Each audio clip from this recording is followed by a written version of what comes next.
Milk निकल गया उसका।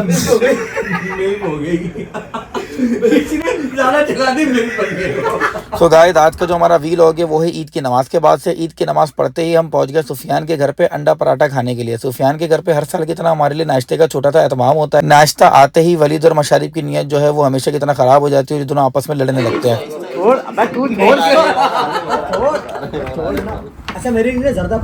खैर, नाश्ता करने के बाद जो है सुफियान हमारे लिए बहुत सारी मिठाइयाँ भी लेकर आए और मिठाइयों के अंदर आपके भाई ने भाई गुलाब जामुन पे बगैर किसी आसरे के सारी गुलाब जामुन जो है वो खा ली। यार अजीब चुतियापे की बातें करते, चलो यार।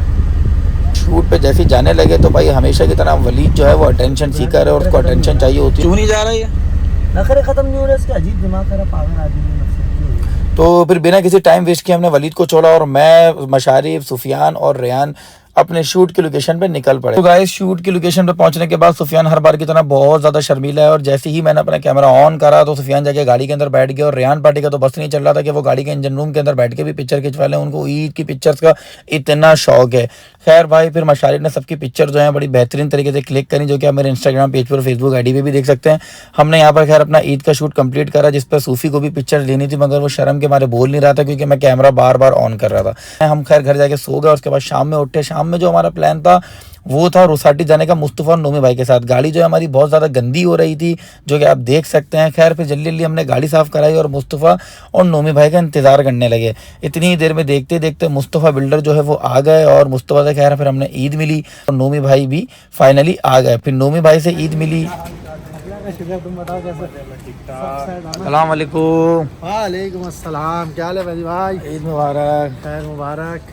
तो भाई फिर मैं, मुस्तफ़ा और नोमी भाई निकल पड़े रोसाटी की तरफ। वहाँ पे हमारा वेट कर रहे थे एक्स एमपीए सैयद इर्तिफा अली शाह साहब, जो कि present parliamentary secretary inter provincial coordination भी हैं। रोसाटी पहुंचने के बाद शाह साहब हमारा इंतज़ार कर रहे थे, जो कि हमारे मेहमान खुसूसी थे और शाह साहब हमारे अच्छे बुरे वक्त के साथी भी हैं और एक बहुत अजीम और अच्छी शख्सियत के मालिक भी हैं। शाह साहब के साथ बैठे। शाह साहब ने बैठने के बाद ये फैसला किया कि भाई ईद का मौका है, सब ने घर से खाना वाना खाया हुआ दावतों का, तो भाई हम यहाँ पर शीशा ऑर्डर करेंगे। और उसके बाद फिर हम लोगों ने खैर शीशा और रेड बुल वगैरह ऑर्डर करी। ऑर्डर करने के फ़ौरन बाद जो हमारे मुस्तफ़ा भाई हैं और शाह साहब हैं, इनकी सियासी गुफ्तगू, नूमी भाई समेत सबकी सियासी गुफ्तगू जो है वो शुरू हो गई। तो भाई मुझे तो खैर कोई इतना खास इंटरेस्ट नहीं था, तो मैं तो बस शीशा एंजॉय करने में लगा हुआ था और आसपास का माहौल। सो गाइस, शीशा ख़त्म होने के बाद और सियासी गुफ्तगू ख़त्म होने के बाद हम लोगों ने शाह साहब को उनके घर ड्रॉप किया। नोमी भाई, मुस्तफ़ा सब ने गले मिलकर उनको सी ऑफ करा और सी ऑफ करने के बाद मुझे आमिर और सानी की कॉल आना शुरू हो गई थी। उसके बाद मेरे एक मशहूर दोस्त गाड़ियों के डीलर भी हैं, आमिर भाई शादमान के बहुत मशहूर डीलर हैं। आमिर और सानी मेरे पास आ गए ईद मिलने के लिए।